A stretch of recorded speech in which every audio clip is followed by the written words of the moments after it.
మీకు ఎలా ఉందన్న ఇక్కడ మంగళగిరి నియోజకవర్గానికి వచ్చేటప్పటికి ఇక్కడ పరిస్థితులు ఎలా ఉండబోతున్నాయి? ఎవరు గెలిచే అవకాశం కనబడుతుంది? మురుగుడు లావణ్య గెలిచిద్దండి. ఎందుకని మురుగుడు లావణ్య గెలవాలి ఇక్కడ?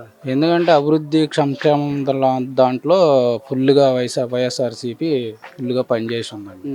అందుకని సంక్షేమం ఒకటే కాదు కదా, అభివృద్ధి కూడా కావాలి కదా. మరి అభివృద్ధి పదంలో కూడా అభివృద్ధి కూడా జరిగింది సార్. కాకపోతే ఏంటంటే జగన్మోహన్ రెడ్డి గారు కరెక్ట్గా చేసింది 3 సంవత్సరాల పరిపాలన.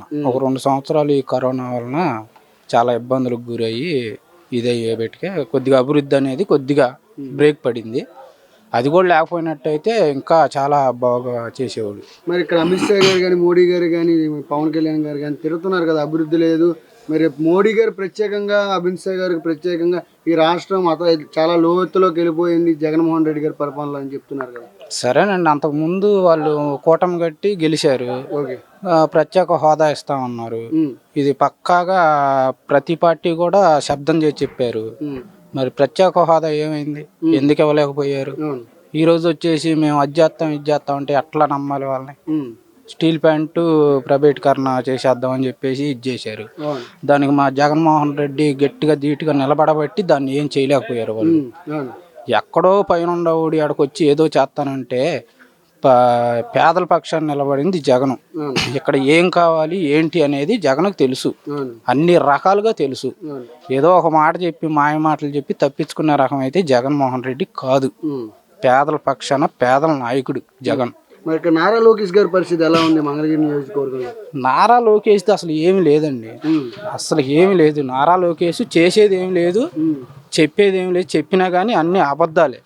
అది లోకేష్ లేదని వ్యక్తి కిందిసారి 1700 ఓట్లతోనే ఓడిపోవడం జరిగింది. ఓకే, మరి అంత లేనప్పుడు మరి అంత తక్కువ మెజారిటీ కూడా గెలిచారు కదా ఆర్కే గారు. మరి ఈసారి కూడా ఏమైనా పోటీ ఇచ్చే తత్వం ఏమైనా కనబడుతుంది అంటారు ఈసారి? అంటే అప్పుడు ఒక సీఎం కొడుకు కదా అని చెప్పేసి కొద్దిగా ఏదో జరిగిద్ది, ఏదో అభివృద్ధి జరిగిద్ది అని కొంతమంది మోసపోయారు అట్లా ఓట్లేసి. ఈసారి డిపాజిట్లు కూడా ఉండవు లోకేష్కి, గ్యారంటీ ఇది. ఎందుకంటే జగన్మోహన్ రెడ్డి చేసిన పనులు అసమంటి డైరెక్ట్ అసలు ఎక్కడ కూడా అవినీతి అనేది జరగని పరిపాలన జగన్ చేశాడు. అది ఒకప్పుడు YS Rajasekhara Reddy, next land titling act అని చెప్పేసి మీ భూములు, అదంతా మోసం అండి, అదంతా కుట్ర. ఇప్పుడు అది కేసు కూడా ఎందుకు వేశారు? కేసు కూడా వేశారు కదా. అది ఇవాళ మన రాష్ట్రంలో జరిగేది కాదు, పక్క రాష్ట్రాల్లో కూడా జరుగుతున్నది. అది ఇవాళ నేను ఏదో లబ్ధి చేకూరాలి, నేను గెలవాలి అట్లయినా సరే అని చెప్పేసి నేను ఏదేదో పుకార్లు లేపి ఇది చేసేస్తున్నారు వాళ్ళు. ఏముండదండి వాళ్ళ వలన. వాళ్ళని ఎవరు నమ్మరు. ముస్లిమ్స్ రిజర్వేషన్ అన్నారు, 4% రిజర్వేషన్. జగన్మోహన్ రెడ్డి గట్టిగా ధీటుగా నిలబడ్డాడు అంతే. నేను తగ్గేదే లేదు అన్నాడు. 600 అయినా 106 అయినా సరే నేను తగ్గేదే లేదు దాంట్లో. ముస్లిమ్స్కి రిజర్వేషన్ ఉండాల్సిందే, నేను పోరాడతానని చెప్పేసి జగన్ అన్నాడు.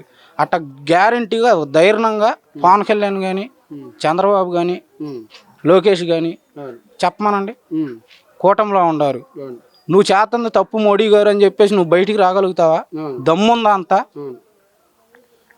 ఇక్కడ పరిస్థితి ఎలా ఉండబోతుంది? ఎలా ఉంది ఈసారి ఎవరు గెలిచే అవకాశం కనబడుతుంది మంగళగిరి? అస్సలకి మొక్క మంగళగిరే కాదండి, లోకేష్ చిత్తు ఓడిపోతాడు, కుప్పంలో చంద్రబాబు ఓడిపోతాడు, పిఠాపురంలో పవన్ కళ్యాణ్ కూడా ఓడిపోతాడు. ఇది కంపల్సరీ. ఈ ముగ్గురు కూడా అసెంబ్లీకి కూడా రారు అంతే ఫైనల్ గా. అది 175 కంపల్సరీ. అంత ధీటుగా చేశాడు జగన్. ఏమి తక్కువ చేయలే, ఎవరికి ఇది చేయలే. ఇక నుంచి అభివృద్ధి ఏంటో తెలిసిద్ది. అన్ని సంక్షేమ పథకాలు అనేవి మొత్తం కంటిన్యూ అవుతాయి. పేదల పక్షాన నిలబడే నాయకుడు కాబట్టి ఆయన్ని ఎన్నుకుంటాం. ఆయనే మాకు సీఎంగా ఉండాలి. ఆయన ఉంటేనే మా జీవితాలు బాగుపడతాయి, మేము శుభ్రంగా ఉండగలుగుతాం, ధైర్యంగా ఉండగలుగుతాం ఫస్ట్.